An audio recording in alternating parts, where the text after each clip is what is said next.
നമ്മൾ ഇന്ന് കേൾക്കാൻ പോകുന്നത് ഗുഡ് ബോയ് എന്ന കേഡ്രാമയുടെ 12ാമത്തെ എപ്പിസോഡാണ്. ഇതിനു മുമ്പത്തെ എപ്പിസോഡുകൾ കണ്ടിട്ടില്ലാത്തവർക്ക് വേണ്ടി ലിങ്ക് ഡിസ്ക്രിപ്ഷനിൽ കൊടുത്തേക്കാം. വീഡിയോയിലോട്ട് പോകുന്നതിന് മുമ്പ് ലൈക്ക് ചെയ്യാത്തവർ ലൈക്ക് ചെയ്തോളൂ, ഹൈപ്പ് ചെയ്യാത്തവർ ഹൈപ്പും ചെയ്തോളൂ. എന്നാൽ പിന്നെ നമുക്ക് വീഡിയോയിലോട്ട് പോയാലോ.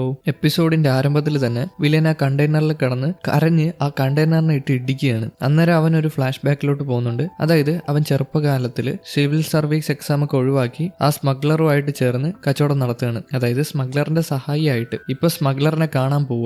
സ്മഗ്ലറിനെ ചെന്ന് കാണുമ്പോൾ സ്മഗ്ലർ ചോദിക്കും, ഞാൻ തന്ന വാച്ച് എന്താ ഇടാത്തേന്ന്. അപ്പൊ ഒരു കാര്യം ആലോചിക്കും, ഫ്ലാഷ് ബാക്കിൽ ഒരു കാര്യം ആലോചിക്കും. അതായത് ആ വാച്ച് അവൻ വിൽക്കാനായിട്ട് കടയിൽ കൊണ്ടുപോയി ചെക്ക് ചെയ്തായിരുന്നു. എന്നാൽ അത് ഡ്യൂപ്ലിക്കേറ്റ് വാച്ചാണ്, ഒറിജിനൽ വാച്ച് അല്ല. ഇത് മനസ്സിലാക്കിയത് കൊണ്ടാണ് അവൻ അത് ഇടാത്തത്. ഇത് ആലോചിച്ച് ഫ്ലാഷ് ബാക്കിൽ നിന്ന് പുറത്തു വരുവാണ്. അപ്പോഴായിരിക്കും ഹീറോ ഇവനെ ഫോൺ ചെയ്യുന്നത്. നിന്നെ കൊല്ലോടാ, ഞാൻ എന്റെ പഴയ കാലത്തോട്ട് തിരിച്ചു പോവടാന്ന് പറയും. അവന്റെ പഴയ കാലം എന്താന്നല്ലേ വീണ്ടും ഫ്ലാഷ് ബാക്കിലോട്ട് പോവാണ്. ആ വാച്ച് കള്ളത്തരമാണെന്ന് മനസ്സിലാക്കിയത് കൊണ്ട് തന്നെ ആ വൈരാഗ്യം അവന്റെ മനസ്സിലുണ്ട്. അതുപോലെ തന്നെ ആ സ്മഗ്ലർ എവനൊരു ലോറിയുടെ അടുത്ത് കൊണ്ടുവന്നിട്ട് ഒരു ദിവസം നിന്നെ കൊണ്ടും ഇതിനകത്ത് ലോഡ് നിറയ്ക്കാൻ പറ്റുമെന്ന് പറയും. പുള്ളിക്കാരൻ പറയുന്നത് ലോഡിന്റെ കാര്യമാണ്. എന്നാൽ എവൻ ചിന്തിച്ചത് പൈസയുടെ കാര്യമാണ്. എവൻ അതിനകത്ത് നിറച്ചതും പൈസയാണ്. ചെറിയ മോട്ടിവേഷൻ കൊടുത്തിട്ട് ആ സ്മഗ്ലർ ദൂരോട്ട് നടന്നു പോകുമ്പോൾ എവൻ ചെന്നിട്ട് അയാളെ ബാക്കിൽ നിന്ന് ആക്രമിച്ച് പലതവണയായിട്ട് മുഖത്ത് മർദ്ദിച്ച് അങ്ങേരെ കൊന്നുകളയും. എന്നിട്ട് കയ്യിൽ കിടക്കുന്ന വാച്ച് ഊരിയെടുക്കും. ഈ കാര്യമാണ് അവൻ കുട്ടിക്കാലത്ത് ചെയ്തത്. അതായത് ആ ചെറുപ്രായത്തിൽ ചെയ്തത്. എന്തായാലും വില്ലൻ ഹീറോനെ മിരട്ടി ഫോൺ വെക്കുകയാണ്. പിറ്റേന്ന് ഇത് ഭയങ്കര ഫ്ലാഷ് ന്യൂസ് ആണ്. എല്ലാ ആൾക്കാരും പോലീസ് സ്റ്റേഷനിൽ വന്നിട്ടുണ്ട്. കമ്മീഷണറിന് ഇത് ഒറ്റയ്ക്ക് ഹാൻഡിൽ ചെയ്യാൻ പറ്റുന്നില്ല. കുറച്ച് ആൾക്കാർ ഈ നോട്ട് എണ്ണി തീർക്കാനുള്ള തത്രപ്പാടിലാണ്. അത് തീരുന്നില്ല, അത് അത്രയും ഉണ്ട്. എന്തായാലും പ്രസിഡന്റിന് ഇത് ഒറ്റയ്ക്ക് ഹാൻഡിൽ ചെയ്യാൻ പറ്റാത്തതുകൊണ്ട് ട്രാഫിക് ഡിപ്പാർട്ട്മെന്റിന്റെ ബോസ് നമ്മുടെ ബോസിനെ വിളിക്കും. അതായത് ക്യാപ്റ്റന് ലീവിൽ നിന്ന് തിരിച്ചു കയറാൻ പറഞ്ഞിട്ട്. നമ്മുടെ ടീംസ് എല്ലാം ഇന്ന് ലീവാണ്. അവർക്ക് അറിയാമായിരുന്നു ഇങ്ങനെയൊക്കെ സംഭവിക്കുന്നു. അതുകൊണ്ട് തന്നെ അവർ ആദ്യമേ ലീവ് എടുത്ത് വെയിറ്റ് ചെയ്ത് നിൽക്കുകയാണ്. അവർ ആ പോലീസ് സ്റ്റേഷനിൽ തന്നെ ഉണ്ട്. നമ്മൾ ലീവാന്ന് പറഞ്ഞ് അവർ പുറത്തിറങ്ങി വന്ന് ഫുഡ് കഴിക്കും. ഫുഡ് കഴിക്കാനിരിക്കുമ്പോൾ അവിടുത്തെ ലേഡി വന്ന് വീണ്ടും ചോദിക്കും, കൂട്ടുകാരൻ ഓഫീസർ എവിടെ? നിങ്ങൾ 5 പേരും ഒരുമിച്ചല്ലേ ഫുഡ് കഴിക്കുന്നതെന്ന്. നമ്മുടെ കൂട്ടുകാരൻ ഓഫീസർ ആണെങ്കിൽ ഇപ്പൊ ട്രാഫിക് പോലീസായിട്ട് അവിടെ നിൽക്കുകയാണ് കുട്ടികളെ നോക്കിയിട്ട്. അടുത്ത സീനിൽ വില്ലന്മാരെ കാണിക്കുകയാണ്. എല്ലാ വില്ലന്മാരും അവിടെ ഉണ്ട്. നമ്മുടെ വില്ലത്തി അവിടെ ഉണ്ട്. ഇത്രയും പൈസ അവൻ ഒളിപ്പിച്ചു വെച്ചിട്ടുണ്ടെന്നുള്ള കാര്യം ആർക്കും അറിയത്തില്ലായിരുന്നു. ഇപ്പൊ പിടിച്ചതിന് ശേഷമാണ് എവന്റെ ഇത്രയും പൈസ ഉണ്ടെന്നുള്ള കാര്യം ഇവരെല്ലാം അറിഞ്ഞത്. എന്തായാലും നമ്മുടെ വില്ലത്തിയുടെ പണിയെല്ലാം കഴിഞ്ഞല്ലോ, എല്ലാ മയക്കുമരുന്നും ഉണ്ടാക്കി കഴിഞ്ഞല്ലോ. അതുകൊണ്ട് തന്നെ ഞാൻ പോവാന്നും പറഞ്ഞ് അവിടുന്ന് പോകുമ്പോൾ വില്ലൻ വിളിച്ചിട്ട് പറയും, നീ തേടുന്ന ആ പെൺകുട്ടീനെ ഞാൻ കൊന്നു കളയുമെന്ന്. എന്നാൽ ഇത് കേട്ട് ദേഷ്യപ്പെട്ട നമ്മുടെ പെൺകുട്ടി അവന്റെ മുഖത്ത് വന്ന് തിരിച്ചടിക്കുകയാണ്. എന്നിട്ട് അവനോട്, അവൾ എനിക്കുള്ളതാ, അവളെ ഞാൻ കൊല്ലുമെന്ന് പറയും. സ്വന്തം സിസ്റ്ററിന്റെ കാര്യമാണ് പറയുന്നത്. സിസ്റ്റർ എന്തോ ക്രൂരത ചെയ്തെന്നായിരിക്കുമല്ലേ നിങ്ങൾ ചിന്തിക്കുന്നത്. അത് നിങ്ങൾക്ക് മനസ്സിലാക്കാൻ പറ്റിയില്ലെങ്കിൽ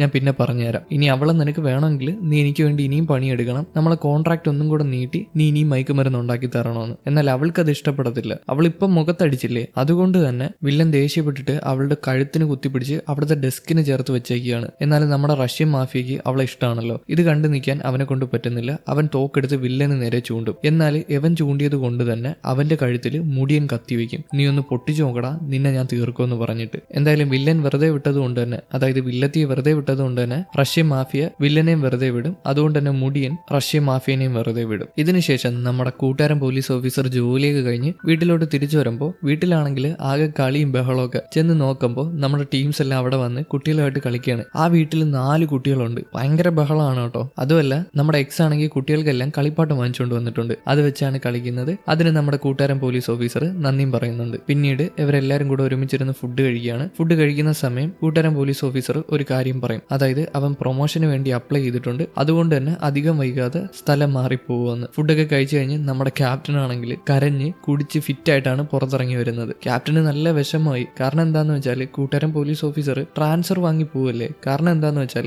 അവിടെ ഫ്രീ ആയിട്ട് സ്റ്റേ ഉണ്ട്. ഇനി വാടക വീട്ടിൽ പൈസ കൊടുക്കണ്ടല്ലോ. അതുകൊണ്ടാണ് ആ ചെലവ് കുറഞ്ഞു കിട്ടും. ക്യാപ്റ്റൻ കുടിച്ച് ഫിറ്റായത് കൊണ്ട് തന്നെ ക്യാപ്റ്റനെ ഡ്രൈവറിനെ വിളിച്ചു വരുത്തി വേറെ കാറിൽ പറഞ്ഞു വിടും. അത് കഴിഞ്ഞ് എക്സ്, നമ്മുടെ ഹീറോ, ഹീറോയിൻ, പിന്നെ കൂട്ടുകാരൻ പോലീസ് ഓഫീസർ. കൂട്ടുകാരൻ പോലീസ് ഓഫീസർ ഹീറോനോട് നന്ദി പറയും. എന്തിനാ നന്ദി പറഞ്ഞെന്ന് ചോദിക്കുമ്പോഴാണ് നമ്മളൊരു കാര്യം കാണിക്കുന്നത്. അതായത് അന്നൊരു ദിവസം നമ്മുടെ കൂട്ടുകാരൻ പോലീസ് ഓഫീസർ ആണെങ്കിൽ ഡിസ്ക് ത്രോയിൽ ഫെയിൽ ആയിപ്പോയി. പ്രൈസ് കിട്ടിയില്ല. അവൻ കുറെ തവണ എറിഞ്ഞു നോക്കിയെങ്കിലും ഫൗളായിപ്പോയി. ആ മഴയത്ത് അവൻ വിഷമിച്ച് അവിടെ ഇരിക്കുമ്പോൾ ഹീറോ അവനോട് ഒന്നും ചോദിച്ചില്ല. പകരം അവന്റെ അടുത്ത് വന്ന് അവന് കുടിക്കാനായിട്ട് ഒരു ഡ്രിങ്കും കൊടുത്ത് കൊടയും പിടിച്ച് അവന്റെ അടുത്ത് തന്നെ ഇരുന്നു. ആ വിഷമിച്ചിരിക്കുന്ന സമയത്ത് ആരും അങ്ങനെ ചെയ്യുമോ? ആരും അങ്ങനെ ചെയ്യത്തില്ല. കാരണം എല്ലാരും എന്താ പറ്റിയെന്ന് ചോദിച്ചടുത്ത് ചെല്ലും. എന്നാൽ ഹീറോ അടുത്ത് ചെന്നത് മാത്രമേ ഉള്ളൂ, എന്താ പറ്റിയെന്ന് ചോദിച്ചില്ല. ഒരാളോട് വീണ്ടും വീണ്ടും ചോദിച്ചാൽ അവർക്ക് വിഷമാവത്തല്ലേ ഉള്ളൂ. എന്നാൽ അത് ഹീറോയ്ക്ക് അറിയാം. ഇത് ഞാൻ മുൻപത്തെ ഏതൊരു വീഡിയോയിൽ പറഞ്ഞിട്ടുണ്ട്. ഏത് വീഡിയോ എന്ന് അറിയാമോ? അതായത് വിഷമിച്ചിരിക്കുന്ന ആൾക്കാരോട് അങ്ങോട്ട് പോയി എന്താ പറ്റിയെന്ന് ചോദിക്കില്ലെന്ന്. പക്ഷെ ഈ ചാനലിലല്ല, പഴയ ചാനലിലാണ്. ഏതോ ഒരു വീഡിയോയിൽ ഞാൻ പറഞ്ഞിട്ടുണ്ട്. ഏത് വീഡിയോ എന്ന് കണ്ടുപിടിക്കാമോ?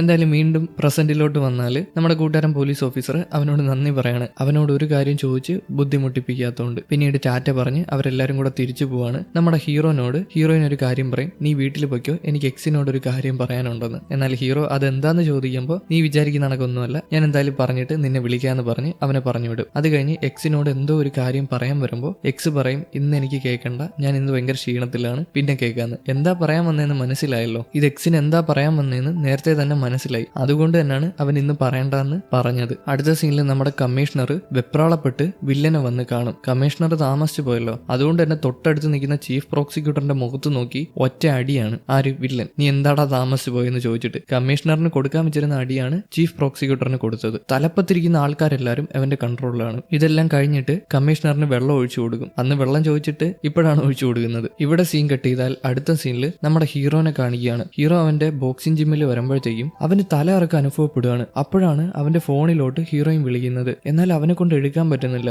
ആ ഫോണിന്റെ റിംഗ് ടൂണ് അവന്റെ ചെവിയിലോട്ട് തുളച്ചു കയറുന്നത് പോലെ. പിറ്റേന്ന് നമ്മുടെ കൂട്ടുകാരൻ പോലീസ് ഓഫീസറിനെയാണ് കാണിക്കുന്നത്. അവൻ ഓഫീസിലിരിക്കുമ്പോൾ അവന്റെ ഫോണിലോട്ട് ഒരു മെസ്സേജ് വരും. അതായത് അവൻ ലോണിന് വേണ്ടിയിട്ട് എലിജിബിൾ ആണെന്ന് പറഞ്ഞിട്ട്. അവന് സന്തോഷമായി. ഈ നേരം നമ്മുടെ ക്യാപ്റ്റന് കാണിക്കുകയാണെങ്കിൽ ക്യാപ്റ്റൻ കൂട്ടുകാരന്റെ വീട്ടിൽ ഒരു ചെറിയ ഒരു ഓഫീസ് റൂം സെറ്റപ്പ് തന്നെ ഉണ്ടാക്കിയെടുത്തിട്ടുണ്ട്. ഇതിനെല്ലാം കൂടെ കുറെ പൈസ എന്ന് പറഞ്ഞിട്ട് കൂട്ടുകാരൻ വാടക പൈസ ചോദിക്കുന്നു. അതായത് കസേരയ്ക്ക് ഇത്ര പൈസ, ടേബിളിന് ഇത്ര പൈസ, അവർ കഴിച്ച ഫുഡിന് ഇത്ര പൈസ. ആ ഫുഡ് കഴിക്കുന്നതാവട്ടെ പരുന്തും പിന്നെ സെർജിയാണ്. എന്തായാലും ഇപ്പൊ ക്യാപ്റ്റന്റെ കയ്യിൽ കൊടുക്കാൻ പൈസ ഇല്ലല്ലോ. ഈ വീടിന്റെ പുറത്ത് കാണിക്കുകയാണെങ്കിൽ ഹീറോ അതുവഴി നടന്നു പോവാണ് കേട്ടോ. അവന്റെ കൈയൊക്കെ വിറയ്ക്കുന്നുണ്ട്, നേരെ ചൊവ്വേ നടക്കാൻ പറ്റുന്നില്ല, തല കറക്കം അനുഭവപ്പെടുന്നുണ്ട്, അതുപോലെ തലവേദന. ഹീറോയിൻ പിറകെ വരുന്നുണ്ട്, എന്താ പറ്റിയെന്ന് ചോദിച്ചിട്ട്. എന്നാൽ ഹീറോയിൻ അറിയാതിരിക്കാനായിട്ട് അവൻ ഇതെല്ലാം മറച്ചു വയ്ക്കുന്നുണ്ട്. എന്നാൽ അവള് കണ്ടുപിടിക്കും, പക്ഷെ അവനോട് പറയത്തില്ല. നിന്റെ ഷർട്ടിൽ എന്തോ അഴുക്ക് പറ്റിയിരിപ്പുണ്ടെന്ന് പറയും. അത് നോക്കുമ്പോൾ അത് രക്തമാണ്, എന്നാൽ അവ അച്ചാറാന്ന് പറഞ്ഞ് ഒഴിഞ്ഞു മാറും. അത് കഴിഞ്ഞ് അവർ നേരെ കൂട്ടുകാരന്റെ വീട്ടിൽ ചെല്ലുകയാണ്, അതായത് ക്യാപ്റ്റന്റെ കൂട്ടുകാരന്റെ വീട്ടിൽ. അവിടെ ചെന്ന് നോക്കുമ്പോൾ ഒരു ഡെസ്ക് സെറ്റപ്പ് തന്നെ ഉണ്ട്. അങ്ങോട്ട് തന്നെ കൂട്ടുകാരൻ പോലീസ് ഓഫീസറും കയറി വരും. അവരെല്ലാരും കൂടെ അവിടെ ഇരുന്ന് വർക്ക് ചെയ്യുമ്പോൾ ക്യാപ്റ്റന്റെ ഫോണിലോട്ട് ഒരു കോള് വരും. എടുത്തു നോക്കുമ്പോൾ എന്തോ ഒരു കേസാണ്. ആ കേസ് നടക്കുന്നിടത്ത് ചെന്ന് നോക്കുമ്പോൾ ഒരു 16 വയസ്സുള്ള പെൺകുട്ടി എന്തോ ഒരു മിഠായി കഴിച്ച് മരിച്ചു പോയിട്ടുണ്ട്. അതായത് ഡ്രഗ് ഡെമൺ ഉണ്ടാക്കിയ ഡ്രഗ് മിഠായിയാണ്. ഇത് കണ്ട് ക്യാപ്റ്റൻ ആകെ ടെൻഷൻ. ക്യാപ്റ്റനും 16 വയസ്സായിട്ടുള്ള ഒരു മോളുള്ളതാണ്. ആ വിഷമത്തില് ഫ്രസ്ട്രേഷൻ തീർക്കുകയാണ്. ഹീറോ അവിടെ നിൽക്കുന്ന സമയത്ത് ഒരു പെണ്ണിനെ കാണുന്നുണ്ട് ഒളിഞ്ഞു നോക്കുന്നതായിട്ട്. പിറകെ തന്നെ ഓടിച്ചെല്ലും. അത് വേറെ ആരുമല്ല, ഡ്രഗ് ഡെമൺ ആണ്. എന്നാൽ ഡ്രഗ് ഡെമണിന് ഓടി പോകാൻ പറ്റുന്നില്ല. തല ഇറക്കം അനുഭവപ്പെട്ട് അവിടെ തറയിൽ വീഴുകയാണ്. ഹീറോ ചെന്ന് നോക്കുമ്പോൾ അവൾ അവിടെ കിടന്ന് പിടയ്ക്കുകയാണ്. എന്നാൽ ഹീറോ വിചാരിക്കും അത് അന്നത്തെ പോലെ അഭിനയമായിരിക്കുമെന്ന്. എന്നാൽ കുറച്ച് കഴിയുമ്പോൾ അവന് മനസ്സിലാവും അത് അഭിനയമല്ലാന്ന്. ദൂരോട്ടൊരു പേനയും തെറിച്ചു പോയിട്ടുണ്ട്. അതെന്ന് വെച്ചാൽ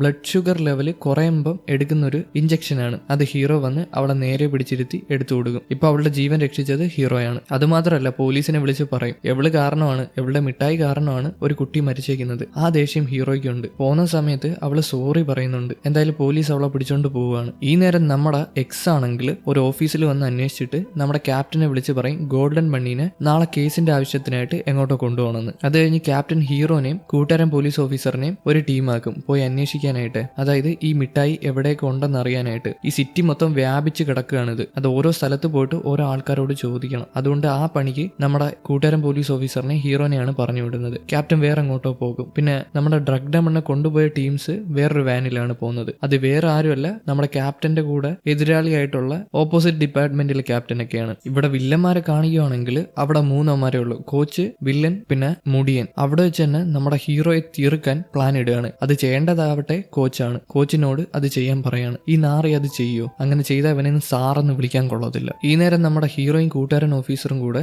ആ സ്ഥലത്ത് വന്ന് ഓരോ ആൾക്കാരോടും ചോദിക്കുകയാണ് ഈ മിഠായി കണ്ടോന്ന്. എന്നാൽ അവരാരും കണ്ടിട്ടില്ല. അപ്പോഴായിരിക്കും കൂട്ടുകാരൻ പോലീസ് ഓഫീസറിന്റെ ഫോണിലോട്ട് ഒരു മെസ്സേജ് വരുന്നത്. വേറൊന്നുമല്ല, അവന് കൊടുക്കാന്ന് പറഞ്ഞ ലോൺ ക്യാൻസൽ ആയിട്ടുണ്ടെന്ന്. ഇതറിഞ്ഞ് ടെൻഷനായി അവൻ ബാങ്കിൽ പോവാനായിട്ട് ഹീറോനോട് അനുവാദം ചോദിക്കും. എന്നാൽ ബാങ്കിൽ പോവാന്ന് പറയുന്നില്ല, വേറെ അങ്ങോട്ടോ പോവാന്നാണ് പറയുന്നത്. ഒരു അത്യാവശ്യം ഉണ്ടെന്ന്. ഹീറോയും അതിന് സമ്മതിക്കും. അന്നേരം ഡ്രഗ് ഡെമണിനെ കാണിക്കുകയാണെങ്കിൽ ഡ്രഗ് ഡെമണിനെ വാനിൽ കൊണ്ടുപോയിക്കൊണ്ടിരിക്കുകയല്ലേ. എങ്ങനെയൊക്കെയോ കയ്യിലെ പൂട്ടഴിച്ച് തൊട്ടടുത്തിരുന്ന പോലീസുകാരന്റെ തോക്കെടുത്ത് അടുത്തിരുന്ന പോലീസുകാരന്റെ ബോധം കെടുത്തി ബാക്കിയുള്ള പോലീസുകാരെയൊക്കെ അടിച്ചുറക്കില്ലേ. ഇനി ഡ്രൈവർ മാത്രമേ ഉള്ളൂ. ഡ്രൈവറിന്റെ തലയിൽ തോക്ക് വെച്ചിട്ട് എന്നെ ഇവിടെ ഇറക്കി വിടാൻ പറയും. ഇവിടെ സീൻ കട്ട് ചെയ്താൽ അടുത്ത സീനിൽ നമ്മുടെ കൂട്ടുകാരൻ പോലീസ് ഓഫീസർ ബാങ്കിൽ വന്ന് അന്വേഷിക്കും എന്താ ലോൺ ക്യാൻസൽ ആക്കിയെന്ന്. അപ്പോഴാണ് ബാങ്കിലുള്ള ആൾക്കാർ പറഞ്ഞത് ഈ ലോണിന് എതിര് നിന്നത് കോച്ചാണെന്നുള്ള കാര്യം. ആ ബാങ്കിലെ ഏതോ ഒരു കമ്മിറ്റി മെമ്പറാണ് ഈ കോച്ച്. കോച്ച് വിചാരിച്ചാൽ ഈ ലോൺ കൊടുക്കാതിരിക്കാൻ പറ്റും. അവന്റെ ലോൺ പാസ്സായതായിരുന്നു, എന്നാൽ കോച്ച് പറഞ്ഞുകൊണ്ട് മാത്രം ഇപ്പൊ കൊടുക്കുന്നില്ല. അപ്പം കോച്ചിനും വില്ലനും വേറെ എന്തൊക്കെയോ പ്ലാൻ ഉണ്ട്, എന്താണെന്നറിയാൻ പാടില്ല. ഈ നേരം നമ്മളെ ഡ്രഗ് ഡെമൺ ആണെങ്കിൽ പോലീസുകാരെ രക്ഷപ്പെട്ട് നേരെ വില്ലന്റെ അടുത്ത് വരും. എന്നിട്ട് അവനോട് ദേഷ്യപ്പെടുകയാണ്. അവനോട് അവള് പറഞ്ഞിട്ടുണ്ടായിരുന്നു ഇത് കൊറിയയിൽ വിൽക്കാൻ പാടില്ല, ജപ്പാനിൽ മാത്രമേ വിൽക്കാൻ പാടുള്ളൂ എന്ന്. അതുമാത്രമല്ല ഇത് കുട്ടികൾക്കും സ്ത്രീകൾക്കും വിൽക്കാൻ പാടില്ല. അവൾക്ക് അങ്ങനെ ഒരു കണ്ടീഷൻ ഉണ്ടായിരുന്നു. എന്നാൽ ഇതെല്ലാം തെറ്റിച്ചിട്ടാണ് വില്ലൻ ഇവിടെ ഇത് വിറ്റേക്കുന്നത്. അത് കാരണം ഒരു കുട്ടി മരിച്ചു പോയിട്ടുണ്ട്. അതിൽ ദേഷ്യപ്പെടുമ്പോൾ വില്ലൻ ഇതൊന്നും മൈൻഡ് ആക്കുന്നില്ല. അവൻ വേറെ ഏതോ പണിക്ക് അവിടെ നിന്ന് പോവുകയാണ്. ഈ നേരം നമ്മുടെ ഹീറോ ആ സൂപ്പർ മാർക്കറ്റിൽ നടക്കുകയാണ് കേട്ടോ, ഒരു മാള് പോലത്തെ സ്ഥലം. അന്നേരം അവന് തലയിറക്കം അനുഭവപ്പെടുകയാണ്. അതായത് അവന്റെ ബ്രെയിൻ ചെറുതായിട്ട് ഡാമേജ് ആയിട്ടുണ്ട്. അവൻ അത് സൂക്ഷിക്കാതെ നടക്കുന്നതുകൊണ്ടാണ് ഇടയ്ക്കിടയ്ക്ക് അവന്റെ ബ്രെയിൻ അവന് പണി കൊടുക്കുന്നത്. അങ്ങനെ തല ഇറങ്ങി നിൽക്കുമ്പോഴായിരിക്കും വേറെ കുറെ ആൾക്കാർ അവനെ ആക്രമിക്കാൻ വരുന്നത്. അവനെ പൊതിരെ തല്ലും. അവൻ എങ്ങനെയൊക്കെ രക്ഷപ്പെടാൻ നോക്കിയാലും തല ഇറക്കം കാരണം അവന് പിടിച്ചു നിൽക്കാൻ പറ്റുന്നില്ല. കുറെ അടി വാങ്ങിച്ച് ഒരു സ്റ്റെപ്പിന്റെ അവിടെ വരും. അവന്റെ കയ്യിൽ നിന്ന് ആ ഫോൺ തെറിച്ചു പോകും. അതായത് ഹീറോയിൻ കൊടുത്ത സ്റ്റിക്കർ ഒട്ടിച്ച് അവന്റെ ഫോൺ തെറിച്ചു പോകും. അത് കഴിഞ്ഞ് അവൻ എങ്ങനെയൊക്കെ ഓടി ആ സ്റ്റെപ്പിന്റെ മണ്ടയിൽ ചെല്ലും. അന്നേരം അങ്ങോട്ട് കോച്ച് വരും. കോച്ച് വന്ന് വില്ലന്മാരോട്, അതായത് ഗുണ്ടകളോട്, ഇനിയുള്ള കാര്യം ഞാൻ നോക്കിക്കോളാം എന്ന് പറഞ്ഞ് സ്റ്റെപ്പ് കയറിപ്പോവും. അവിടെ ഹീറോ ആണെങ്കിൽ തലയ്ക്ക് അടി കിട്ടി ഒരു സ്ഥിരത ഇല്ലാതെ നിൽക്കുകയാണ്. അവന്റെ അവസ്ഥ കണ്ടപ്പോൾ സങ്കടമായി. ഓടിച്ചാടി നിന്നൊരു പയ്യൻ പെട്ടെന്ന് ഇങ്ങനെ ആയ എങ്ങനെ അക്സെപ്റ്റ് ചെയ്യാൻ പറ്റത്തില്ല. ഹീറോനെ വന്ന് കണ്ടിട്ട് അവനോട് പറയും നിന്റെ അവസ്ഥ എനിക്ക് മനസ്സിലാവുന്നു. അതായത് എവന്റെ സെയിം അവസ്ഥ എവന്റെ കൂട്ടുകാരനും ഉണ്ടായിട്ടുണ്ടായിരുന്നു 2018 മാച്ചിന് ശേഷം. അതിന് കാരണക്കാരനായത് ഹീറോയാണ്. ഈ ബ്രെയിൻ ഡാമേജ് വെച്ച് ഇനി അവൻ ഇങ്ങനെ അടികൂടാൻ നിൽക്കുകയാണെങ്കിൽ അവന്റെ കണ്ണിന്റെ കാഴ്ച നഷ്ടപ്പെട്ടു പോവാം, അല്ലെങ്കിൽ കൈയും കാലും അനക്കാൻ പറ്റാതെ വന്നേക്കാം. കയ്യിലൊക്കെ വിറയൽ വന്നില്ലേ, കൂട്ടുകാരൻ അത് കണക്കായിരുന്നു. അപ്പൊ ഇത് ചെറിയൊരു കാര്യമല്ല, ഇത് വെച്ച് കൂടുതൽ പ്രശ്നത്തിന് നിൽക്കാൻ പാടില്ല. എന്നാൽ ഹീറോ എണീറ്റ് നിന്ന് അങ്ങേരുമായിട്ട് അടി ഉണ്ടാക്കാണ് കൂട്ടുകാരന്റെ കാര്യം പറഞ്ഞപ്പോഴേ. എന്നാൽ ഹീറോയ്ക്ക് പിടിച്ചു നിൽക്കാൻ പറ്റുന്നില്ല. അങ്ങേരെ അടിച്ച് ബോധം കെടുത്തി കളയാണ്. അവന്റെ തലയിൽ പല തവണയായിട്ട് വെച്ച് ഇടിച്ചു കൊടുക്കുകയാണ്. ഇതെല്ലാം കഴിഞ്ഞിട്ടാണ് കൂട്ടുകാരൻ പോലീസ് ഓഫീസർ വരുന്നത്. അവൻ വന്ന് നോക്കുമ്പോൾ ആ മാള് മൊത്തം ബ്ലഡ് ആണ്. അതുപോലെ അവന്റെ ഫോൺ തറയിൽ കിടപ്പുണ്ട്. അതിനകത്ത് വിളിച്ചു നോക്കിയാണ് കണ്ടുപിടിച്ചത് ഹീറോനെ കാണാത്തോണ്ട്. മണ്ടയിലോട്ടെല്ലാം ബ്ലഡ് പോയിട്ടുണ്ട്. ഈ ബ്ലഡിനെ ഫോളോ ചെയ്ത് മണ്ട ചെന്ന് നോക്കുമ്പോൾ ഹീറോനെ കാണാനില്ല. അവിടെ മൊത്തം ബ്ലഡ് കിടക്കുകയാണ്. ഇത് കണ്ട് ആകെ സങ്കടമായി. അവൻ അവിടെ ഇരുന്ന് പോവാണ്. ഹീറോയെ അവന്മാര് പിടിച്ചോണ്ട് പോയെന്ന് കൂട്ടുകാരൻ പോലീസ് ഓഫീസറിന് മനസ്സിലായി. അപ്പോഴാണ് അങ്ങോട്ട് ക്യാപ്റ്റൻ വരുന്നത്. ക്യാപ്റ്റൻ വന്ന് നോക്കുമ്പോൾ അവൻ അവിടെ തളർന്നിരിക്കുകയാണ്. ഹീറോനെ കാണാനില്ല. ക്യാപ്റ്റനും ആകെ ദേഷ്യവും സങ്കടമൊക്കെ ഒരുമിച്ച് വരികയാണ്. നമ്മുടെ ഹീറോയിനെ കാണിക്കുകയാണെങ്കിൽ അവനെ വിളിച്ചിട്ട് ഫോൺ എടുക്കുന്നില്ല. അതുകൊണ്ട് തന്നെ അവൾ അവിടെ നിന്ന് ഇറങ്ങി ഓടുകയാണ്. ഓടുന്ന സമയത്ത് അവൾക്ക് ഏറ്റവും കൂടുതൽ ഇഷ്ടപ്പെട്ട ഹെഡ്സെറ്റ് ഒക്കെ തറയിൽ പോകുന്നുണ്ട്. അടുത്ത സീനിൽ വില്ലനെ കാണിക്കുകയാണ്. ഹീറോയ്ക്ക് വലുതായിട്ട് പ്രശ്നമൊന്നും പറ്റിയിട്ടില്ല. അവൻ ഇപ്പോഴും ജീവനുണ്ട്. അവൻ ആ കണ്ടെയ്നറിനകത്ത് പിടിച്ചിട്ടേക്കാണ്. ബ്ലഡിൽ കുളിച്ച് കിടക്കുകയാണ്. ഈ വില്ലൻ വന്നിട്ട് എന്താ ചെയ്യുന്നതെന്ന് അറിയാമോ? വലിയൊരു ബോട്ടിൽ മയക്കുമരുന്ന് എടുത്തിട്ട് അത് മൊത്തത്തിൽ അവന്റെ ദേഹത്ത് കുത്തിക്കയറ്റും. അവൻ അവിടെ കിടന്ന് പെടയാണ്. അതായത് അതിനൊരു ഡോസ് ഉണ്ട്, അത്ര എടുക്കാൻ പാടുള്ളൂ. എന്നാൽ ആ ബോട്ടിൽ മൊത്തം അവ എടുത്ത് അവന്റെ കഴുത്തിൽ കുത്തിക്കയറ്റാണ്. കിടന്ന് പെടയാന്ന് വെച്ചാൽ അത് കാണുമ്പോൾ തന്നെ സങ്കടമാവും. ഹീറോയ്ക്ക് വേദന സഹിക്കാൻ വയ്യ. അപ്പോഴാണ് ഡെമൺ അങ്ങോട്ട് വരുന്നത്. ഡെമൺ ഇത് കണ്ടു നിൽക്കാൻ പറ്റുന്നില്ല. എന്നാൽ അവൾ അഭിനയിക്കുകയാണ്. എമാരുടെ കൂടെ നിൽക്കുന്നത് പോലെ വില്ലന്മാരുടെ കൂടെ. അമ്മാരുടെ മുമ്പിൽ വെച്ച് ഇങ്ങനെ ചെയ്യാൻ പാടില്ല എന്ന് പറഞ്ഞാൽ അവൾക്ക് പ്രശ്നവും. അവൾ എന്ത് ചെയ്യാനാ? പിന്നീട് വില്ലനും ടീംസും അവിടെ നിന്ന് കാറ് കയറി പോവുകയാണ്. അടുത്ത സീനിൽ നമ്മുടെ ഹീറോയിൻ ആ മാളിൽ എത്തിയിട്ടുണ്ട്. കൂട്ടുകാരൻ പോലീസ് ഓഫീസർ ഹീറോന്റെ ഫോൺ കൊണ്ടുവന്ന് അവളുടെ കൊടുത്തിട്ട് സോറി പറയും, എനിക്ക് അവന്റെ കൂടെ നിൽക്കാൻ പറ്റിയില്ല എന്ന് പറഞ്ഞിട്ട്. അപ്പോഴാണ് ക്യാപ്റ്റന്റെ ഫോണിലോട്ട് ഓപ്പോസിറ്റ് ഡിവിഷനിലെ ക്യാപ്റ്റൻ വിളിച്ചിട്ട് പറയുന്നത് ഡ്രഗ് ഡെമൺ രക്ഷപ്പെട്ടു പോയെന്ന്. ആ ദേഷ്യം മൊത്തം ക്യാപ്റ്റൻ അവന്റെ അടുത്ത് തീർക്കുകയാണ്. അതായത് ഓപ്പോസിറ്റ് ഡിവിഷനിലെ ക്യാപ്റ്റന്റെ അടുത്ത്. വീണ്ടും നമ്മുടെ ഹീറോനെ കാണിക്കുകയാണെങ്കിൽ അവൻ കണ്ടെയ്നറിന്റെ അകത്തുണ്ട്. അവന് ആന്റിഡോട്ട് കിട്ടിയിട്ടുണ്ട്. കൊടുത്തത് വേറെ ആരുമല്ല, ഡ്രഗ് ഡെമൺ ആണ്. അവന്റെ ഈ അവസ്ഥ കണ്ട് പാവം തോന്നിയിട്ട് നേരത്തെ എടുത്ത ആ മയക്കുമരുന്നിന്റെ ആന്റിഡോട്ട് കൊടുത്തിട്ടുണ്ട്. 10 മിനിറ്റ് കഴിഞ്ഞിട്ട് എടുക്കാവൂന്നും പറഞ്ഞിട്ടുണ്ടായിരുന്നു. ഇപ്പൊ 10 മിനിറ്റ് കഴിഞ്ഞിട്ടുണ്ട്. അവൻ എടുത്ത് കുത്തി വെക്കുമ്പോൾ പതിയെ അവന്റെ വേദന കുറയാണ്. എങ്ങനെയൊക്കെയോ കണ്ടെയ്നർ തള്ളി തുറക്കും. നിങ്ങൾ വിചാരിക്കും കണ്ടെയ്നർ പൂട്ടിയിട്ടില്ലേന്ന്. പൂട്ടിയ കണ്ടെയ്നർ ഡ്രഗ് ഡെമൺ ആണ് തുറന്നു വെച്ചു കൊടുത്തത്. അത് തുറന്ന് അവൻ ആ കാറിന്റെ മണ്ടയിലോട്ട് എടുത്ത് ചാടുകയാണ്. റോഡിൽ തെറിച്ചു വീണിട്ടും പതിയെ എണീറ്റ് ആ കാട്ടിലോട്ട് ഓടി രക്ഷപ്പെടും. ഓടി ഒരു സിറ്റിയുടെ നടുവിൽ വരും. അവന്റെ ഈ രക്തവും എല്ലാം കാണുമ്പം ആരും ലിഫ്റ്റ് കൊടുക്കുന്നില്ല. ആരും ഒന്നും ഹോസ്പിറ്റലിൽ പോലും കൊണ്ടുവന്നില്ല. എല്ലാരും പേടിച്ച് മാറിപ്പോവാണ്. അപ്പോഴാണ് ഒരു വണ്ടി അങ്ങോട്ട് കൊണ്ടുവന്ന് നിർത്തുന്നത്. എന്നാൽ ആ വണ്ടിയിൽ മൊത്തം വില്ലന്മാരാണ്. ഹീറോനെ ഉപദ്രവിക്കുകയാണ്. അവിടെ ഇട്ട് അടിയാണ്. അവിടെ വെച്ച് തന്നെ അവനൊരു കുത്തും കിട്ടും. എങ്ങനെയൊക്കെ അവന്മാരെ തള്ളി മാറ്റി അതുവഴി തന്നെ നടന്നു പോവുകയാണ്. പോകുന്ന വഴിക്ക് ആൾക്കാർ അവനെ കണ്ട് പേടിക്കുന്നുണ്ട്. എല്ലാരും എന്താ വിചാരിക്കുന്നതെന്ന് അറിയാമോ? അവനാണ് കൊലപാതകി എന്നാണ്. ന്യൂസിലൊക്കെ വരുന്നുണ്ട്. ഒരുത്തൻ ഡ്രഗ് ഉപയോഗിച്ചിട്ട് ആൾക്കാരെ പേടിപ്പിച്ച് രക്തത്തിൽ കുളിച്ച് അതുവഴി നടന്നു പോകുന്നു. അവൻ ആൾക്കാരെ ഉപദ്രവിച്ചേക്കാന്ന്. ന്യൂസിൽ വന്ന തെണ്ടിത്തരം കണ്ടോ? ഒന്നിനെയും വിശ്വസിക്കാൻ കൊള്ളത്തില്ല. ഹീറോ ഇപ്പം വലിയൊരു കുറ്റവാളിയായി മാറിയിട്ടുണ്ട്. കാരണം ഡ്രഗ് ഉപയോഗിച്ച പോലീസുകാരനാണ് അവൻ. പക്ഷെ എന്താ സംഭവം എന്നൊന്നും ഇവർക്ക് ആർക്കും അറിയത്തില്ല. എന്നിട്ടാണ് ഈ പറയുന്നത്. ഇതാണെങ്കിൽ പെട്ടെന്ന് തന്നെ വൈറലായി. എല്ലാരും ഇത് കാണുന്നുണ്ട്. ഹീറോനെ തെരഞ്ഞ് കുറേയധികം പോലീസുകാർ നടക്കുന്നുണ്ട്. അതുപോലെ നമ്മുടെ ടീംസും നടക്കുന്നുണ്ട്. ക്യാപ്റ്റൻ എക്സിനെ വിളിച്ച് പറയും ഹീറോനെ ഫസ്റ്റ് കണ്ടുപിടിക്കണം, വേറെ ആരും കണ്ടുപിടിക്കാൻ പാടില്ല, അത് വലിയധികം പ്രശ്നമാവുന്നു. അതുപോലെ തന്നെ വില്ലൻ ഉണ്ടല്ലോ, വില്ലൻ എവന്റെ തലയ്ക്ക് മേളിൽ 100 മില്യൺ ആണ് കെട്ടിവെച്ചേക്കുന്നത്. ആരെവനെ കണ്ടുപിടിക്കുന്നോ അവർക്ക് 100 മില്യൺ കൊടുക്കും. മിക്കവാറും അവനെ കൊന്നു കളയും. അതുകൊണ്ട് തന്നെ കുറെ അധികം ഗുണ്ടകൾ ഇവനെ തപ്പി നടക്കാണ്. എന്താ ചെയ്യേണ്ടതെന്ന് അറിയത്തില്ല. ഗുണ്ടകൾ മാത്രമല്ല ചെറുപ്പക്കാരായിട്ടുള്ള പയ്യന്മാരും. ഹീറോ ആകെ അവശതയിലാണ്. അത് ആലോചിക്കണം. പിടിച്ചു നിൽക്കാൻ പറ്റത്തില്ല. നമ്മുടെ ഹീറോയിനാണെങ്കിൽ അവനെ തപ്പി ആ ജിമ്മിൽ വന്നിട്ടുണ്ട്. എന്നാൽ ജിമ്മിലില്ല, അവിടെ എല്ലാം പരതി നോക്കും. അതുപോലെ കൂട്ടുകാരൻ പോലീസ് ഓഫീസർ എല്ലാ CCTVയും പരിശോധിക്കും. എന്നാൽ CCTVയിൽ ഒന്നും പതിഞ്ഞിട്ടില്ല. അവൻ എവിടെ പോയെന്ന് അറിയാൻ പാടില്ല. നമ്മുടെ ക്യാപ്റ്റൻ ആണെങ്കിൽ ഒരു പാലത്തിൽ കൂടെ താഴോട്ട് പോകുമ്പോൾ അവന്റെ ബ്ലഡ് ഒക്കെ ആ പാലത്തിൽ അവൻ കൈപ്പത്തി കൊണ്ട് പിടിച്ച പാടുണ്ട്, അതെല്ലാം മായ്ച്ചു കളയും പോലീസുകാർ കണ്ടുപിടിക്കാതിരിക്കാനായിട്ട്. അപ്പോഴായിരിക്കും ഓപ്പോസിറ്റ് പോലീസുകാർ കയറി വരുന്നത്. എവനെ കണ്ടോന്ന് ചോദിച്ചിട്ടാണ് അവർ കയറി വരുന്നത്. നമ്മുടെ ക്യാപ്റ്റൻ കണ്ടില്ല എന്ന് പറയും. ഒരു പോലീസുകാരന് ഈ അവസ്ഥ വന്നിട്ട് കമ്മീഷണറോ മേയറോ ഒന്നും ചെയ്യുന്നില്ല. കാരണം എന്താന്ന് വെച്ചാൽ കമ്മീഷണറിനെ അന്ന് കണ്ടപ്പോൾ, അതായത് കുറച്ചു നേരം മുമ്പ് 2-3 ദിവസം മുമ്പ് കണ്ടപ്പോൾ വില്ലനാണെങ്കിൽ ആ വാച്ച് കമ്മീഷണറിന് ഇട്ട് കൊടുത്തായിരുന്നു. എന്തിനാണെന്നറിയാമോ? എന്തെങ്കിലും പ്രശ്നം ഉണ്ടാവുകയാണെങ്കിൽ മിണ്ടാതിരിക്കണം, ഒരു കാര്യം ചെയ്യാൻ പാടില്ല, ഒരു ആക്ഷനും എടുക്കാൻ പാടില്ല എന്നും പറഞ്ഞിട്ടാണ് ആ വാച്ച് കൊടുത്തത്. അത് കണക്ക് തന്നെ കമ്മീഷണർ ഒന്നും ചെയ്യാതെ കാറി പൊയ്ക്കൊണ്ടിരിക്കുകയാണ്. നമ്മുടെ എക്സിന് കുറെ വീടുകളുണ്ടല്ലോ, കുറെ അടുത്ത് വീടുകളുണ്ട്. ഇത് ഹീറോയ്ക്കും അറിയാം. അങ്ങനെ ഇനി ഏതെങ്കിലും വീട്ടിലുണ്ടോ എന്ന് പറഞ്ഞ് എക്സ് അവന്റെ വീട്ടിൽ ചെന്ന് നോക്കും. എന്നാൽ ആദ്യത്തെ വീട്ടിൽ നോക്കുന്ന സമയത്ത് അവിടെ ഹീറോ ഇല്ല. എന്നാൽ രണ്ടാമത്തെ വീട്ടിലോട്ട് പോയി അവിടുത്തെ കാർ പോർച്ചിൽ ചെന്ന് നോക്കുമ്പോൾ കാറിന്റെ ബാക്കിൽ ഹീറോ രക്തത്തിൽ കുളിച്ച് എന്താ ചെയ്യേണ്ടതെന്ന് അറിയാതെ അവിടെ ഇരിക്കുകയാണ്. അവന് ബോധമില്ല. അവൻ എങ്ങനെയൊക്കെ പിടിച്ച് അവിടെ നിന്ന് പോകുമ്പോഴാണ് ഡ്രഗ് ഡെമൺ അങ്ങോട്ട് വരുന്നത്. ഡ്രഗ് ഡെമൺ ഒരു മരുന്നും കൊണ്ടുവന്നിട്ടുണ്ട്. എക്സിനോട് പറയും ഇതിപ്പോ അവൻ എടുത്തില്ലെങ്കിൽ അവൻ മരിച്ചു പോകാനുള്ള ചാൻസ് ഉണ്ടെന്ന്. അതും പറഞ്ഞിട്ട് അവന് ഡ്രഗ് ഇഞ്ചെക്ട് ചെയ്യാണ്. വേദന കാരണം അവൻ കരയുന്നുണ്ട്. ഇഞ്ചക്ഷൻ എടുത്തിട്ട് ഡ്രഗ് ഡെമൺ അവിടെ നിന്ന് പോകും. എക്സ് ഹീറോനെയും കൊണ്ട് കാറിൽ പോകുമ്പോൾ ക്യാപ്റ്റനെ വിളിച്ച് ചോദിക്കും ഹോസ്പിറ്റലിൽ കൊണ്ടുപോട്ടോന്ന്. എന്നാൽ ഹോസ്പിറ്റലിൽ കൊണ്ടുപോയാൽ ഇവനെ കൊല്ലാനുള്ള സാധ്യത കൂടുതലാണ്. എല്ലാവരും അവനെ കൊല്ലാൻ നടക്കുകയാണ്. അതുകൊണ്ട് തന്നെ അപ്പുറത്തെ സിറ്റിയിലെ ഹോസ്പിറ്റലിൽ കൊണ്ടുവരാൻ പറയും. അതുകൊണ്ട് തന്നെ അങ്ങോട്ട് കാർ ഓടിച്ച് പോവാണ്. പോകുന്ന വഴിക്ക് തന്നെ പോലീസ് ചെക്കിംഗ് ഉണ്ട്. അവിടെ നിന്ന് മാറിപ്പോവാൻ നിൽക്കുമ്പോൾ ഒരുത്തൻ കാറ് കൊണ്ടുവന്ന് എക്സിനെ ഇടിക്കും. അത് വേറെ ആരുമല്ല, മുടിയനാണ്. മുടിയൻ ഗ്ലാസ് പൊട്ടിച്ച് എക്സിനെ കുത്താൻ നോക്കും. എന്നാൽ എക്സ് ആരാമോൻ അവന്റെ കൈ പിടിച്ചോടിച്ച് കാറും എടുത്ത് അവിടെ നിന്ന് രക്ഷപ്പെട്ടു പോകും. സീൻ കട്ട് ചെയ്താൽ അടുത്ത സീനിൽ പരന്തിനെയും സെർജിനെയും കാണിക്കുകയാണ്. അമ്മാര് കൂട്ടുകാരന്റെ വീട്ടിലാണല്ലോ. അമ്മാര് ഫുഡ് ഓർഡർ ചെയ്തിട്ടുണ്ട്. അപ്പോഴായിരിക്കും കോണിംഗ് ബെൽ അടിക്കുന്നത്. ഫുഡ് വന്നെന്ന് പറഞ്ഞ് സെർജി സന്തോഷപ്പെട്ട് ഡോറ് തുറക്കും. എന്നാൽ വന്നത് ഫുഡല്ല, റഷ്യൻ മാഫിയാണ്. അവന്റെ കാലിന് വെടിവെച്ച് കൊടുക്കും. അവൻ എഴഞ്ഞെഴഞ്ഞ് പതിയെ പോകും കേട്ടോ. അവിടെ വീണ്ടും സീൻ കട്ട് ചെയ്താൽ അടുത്ത സീനിൽ നമ്മുടെ എക്സിനെ കാണിക്കുകയാണ്. എക്സ് ആരും കാണാതെ കാർ ഒരു സൈഡിൽ ഒതുക്കിയിട്ടേക്കാണ്. എന്താ ചെയ്യേണ്ടതെന്ന് അറിയത്തില്ല. അപ്പോഴാണ് അവൻ ബാക്ക് സീറ്റിൽ നോക്കുമ്പോൾ ചേട്ടൻ കൊടുത്ത അഗ്രിമെന്റ് കാണുന്നത്. ചേട്ടന് ഉള്ള ഷെയർ എല്ലാം കൊടുക്കാന്ന് പറഞ്ഞ അഗ്രിമെന്റ്. ചേട്ടനെ വിളിച്ച് സഹായം വേണമെന്ന് പറഞ്ഞ് അഭ്യർത്ഥിക്കും. തൽക്കാലത്തേക്ക് വാശിയും വൈരാഗ്യമൊക്കെ മാറ്റിവെച്ച് ചേട്ടനെ വിളിക്കും. ചേട്ടൻ ആദ്യം ഫോൺ കട്ട് ചെയ്യുമെങ്കിലും പിന്നെ എടുക്കും. ചേട്ടന്റെ അടുത്ത് സഹായം ചോദിക്കും. അതനുസരിച്ച് ചേട്ടൻ വർക്ക് ചെയ്യുന്ന ആ ബിൽഡിങ്ങിന്റെ താഴെ വരും. ചേട്ടൻ അറിയത്തില്ല ഹീറോന്റെ കാര്യമൊന്നും. അവിടെ വന്ന് നോക്കുമ്പോഴാണ് ഹീറോനെ കാണുന്നത്. എന്നെ കൊണ്ട് സഹായിക്കാൻ പറ്റത്തില്ല എന്ന് പറയും. കാരണം ഇവനെ എല്ലാവരും തേടുന്ന ഒരു നോട്ടപ്പുള്ളിയാണ്. എന്നാൽ നമ്മുടെ എക്സ് ആണെങ്കിൽ കാറ് തുറന്നിട്ട് അതിൽ നിന്ന് അഗ്രിമെന്റ് എടുത്തോണ്ട് വന്ന് ഒപ്പിട്ട് കൊടുക്കുകയാണ്. നേരത്തെ ഒപ്പിട്ടിട്ടുണ്ടായിരുന്നു, ഇപ്പൊ അഗ്രിമെന്റ് എടുത്ത് കൊടുക്കുകയാണ്. എന്റെ ഷെയർ കൂടെ നീ എടുത്തോ എന്നെ സഹായിക്കാൻ പറഞ്ഞിട്ട്. അങ്ങനെ ഹീറോനെയും പൊക്കിയെടുത്ത്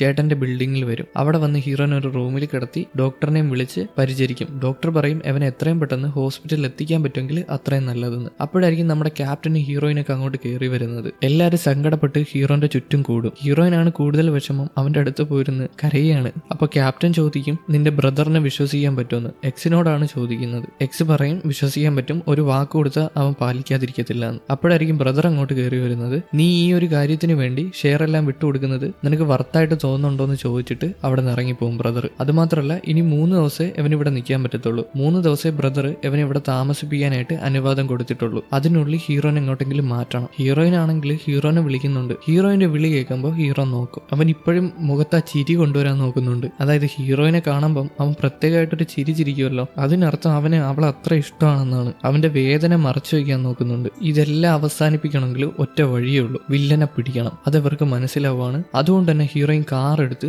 നേരെ വില്ലന്റെ ബിൽഡിങ്ങിന്റെ താഴെ ചെല്ലും. അവളുടെ കാറിനകത്ത് തന്നെ അവളുടെ തോക്കുണ്ട്. ഇനി വില്ലനെ കൊല്ലാനായിരിക്കുമെന്ന് അറിയാൻ പാടില്ല, ഇനി എന്ത് നടക്കുമെന്നും അറിയാൻ പാടില്ല. അവൾ തോക്കും എടുത്ത് വില്ലന്റെ ബിൽഡിംഗ് നോക്കി നിൽക്കുന്നതായിട്ട് കാണിച്ചുകൊണ്ട് 12ാമത്തെ എപ്പിസോഡ് ഇവിടെ അവസാനിക്കുന്നു. ഈ എപ്പിസോഡ് ഇത്തിരി സെന്റിമെന്റൽ ആയിരുന്നെന്ന് തോന്നുന്നല്ലേ? ഈ സീനൊക്കെ നിങ്ങൾ കാണണം. അതായത് നിങ്ങൾ ഇത് കണ്ടു തന്നെ ഇത് എക്സ്പീരിയൻസ് ചെയ്യണം. എന്നാലേ ആ ഒരു ഫീല് തലയിലോട്ട് വരത്തുള്ളൂ. ഞാൻ പറഞ്ഞു തരുന്നതിൽ എത്ര ഇമോഷൻ നിങ്ങൾക്ക് കിട്ടുമെന്ന് എനിക്ക് അറിയത്തില്ല. എന്നാലും വലുതായിട്ട് കിട്ടി കാണത്തില്ല. പക്ഷെ ഇത് കാണുമ്പോൾ ഭയങ്കര ഫീൽ ആയി പോകും. എന്തായാലും ലൈക്ക് ചെയ്യാത്തവർ ലൈക്ക് ചെയ്തോളൂ, ഹൈപ്പും ചെയ്തോളൂ. എന്നാൽ പിന്നെ അടുത്ത വീഡിയോ ആയിട്ട് കാണാം. Okay, by.